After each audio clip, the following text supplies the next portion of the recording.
की शादी में आशीर्वाद देने पहुंचे देश के 5 सबसे बड़े साधु संत। एक साधु ने तो सबकी आंखों के सामने शादी में ही कर दिया ऐसा चमत्कार जिसे देखकर मुकेश अंबानी भी उनके चरणों में सर झुकाने से खुद को रोक नहीं पाए। वही एक साधु महाराज ने अनंत अंबानी को दिया ऐसा तोहफा जिसकी कीमत का कोई अंदाजा भी नहीं लगा सकता। वही एक बाबा तो अंबानी की शादी में इतना नाचे कि उन्हें देखकर सब खुशी से झूम उठे। आइए जानते हैं देश के कौन कौन से साधु संत अनंत अंबानी की शादी में दर्शन देने आए। नंबर 1, बाबा बागेश्वर महाराजा। बाबा बागेश्वर अपने चमत्कारों के लिए देश भर में जाने जाते हैं, इसलिए पूरे देश में उनके करोड़ों चाहने वाले हैं। इतना ही नहीं, बाबा बागेश्वर के चमत्कारों के बारे में अंबानी भी अच्छे से जानते, इसीलिए मुकेश अंबानी ने अपने बेटे अनंत अंबानी की शादी में बाबा बागेश्वर को भी न्योता भेजा था। इसीलिए इस मौके पर बाबा बागेश्वर के भी दर्शन हुए। अनंत अंबानी की शादी में बाबा बागेश्वर खूब हंसी मजाक करते हुए दिखाई दिए और उन्होंने अनंत और राधिका को शादी की बधाई देते हुए अपना आशीर्वाद भी दिया। नंबर 2,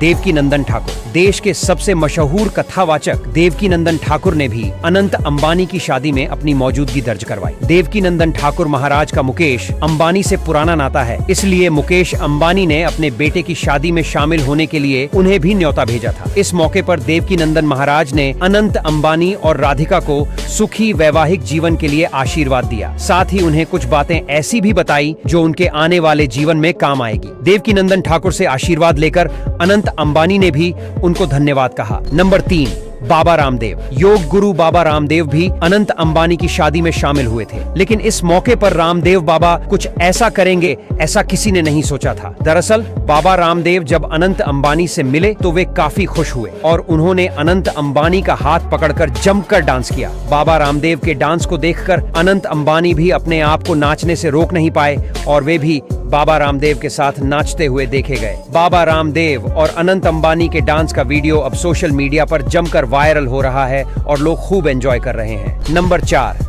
जगत गुरु रामभद्राचार्य। अगर देश के सबसे ज्ञानी और महान संत के बारे में बात की जाए तो जगत गुरु रामभद्राचार्य उन्हीं में से एक है, जो अपनी आंखों से देख नहीं सकते, लेकिन उन्होंने अपने ज्ञान से कई ऐसे चमत्कार किए हैं जिनके बारे में खुद अंबानी भी कई बार उनके बारे में बात कर चुके। इसलिए इस मौके पर मुकेश अंबानी ने उन्हें भी न्योता भेजा था और रामभद्राचार्य महाराज ने इस मौके पर शामिल होकर अनंत अंबानी को सुखी वैवाहिक जीवन के लिए आशीर्वाद दिया। इतना ही नहीं, मुकेश अंबानी ने भी उनके चरण छूकर उनका आशीर्वाद लिया। नंबर 5, आचार्य कैलाशानंद। देश के सबसे बड़े संत की बात की जाए तो आचार्य कैलाश आनंद को कोई कैसे भूल सकता है। इसलिए मुकेश अंबानी ने अपने बेटे की शादी में आचार्य कैलाश आनंद को भी न्योता भेजा था। इस मौके पर कैलाश आनंद महाराज भी अनंत अंबानी की शादी में नजर आए और उन्होंने तोहफे के रूप में आनंद और राधिका को एक रुद्राक्ष की माला भेंट की, जिसकी कीमत का कोई अंदाजा नहीं लगा सकता। कहा जा रहा है कि ये काफी चमत्कारी माल है जो तकदीर बदलने की काबिलियत रखती है। देश के इन 5 महान संतों के अलावा कैलाश से लेकर केरल तक के कई बड़े महान संत और गुरु महाराज भी अनंत अंबानी की शादी में शामिल हुए और उन्होंने अनंत और राधिका को आशीर्वाद दिया। इसके अलावा देश भर के शंकराचार्य भी शादी में शामिल हुए और इस मौके पर वे भी अनंत और राधिका को आशीर्वाद देते हुए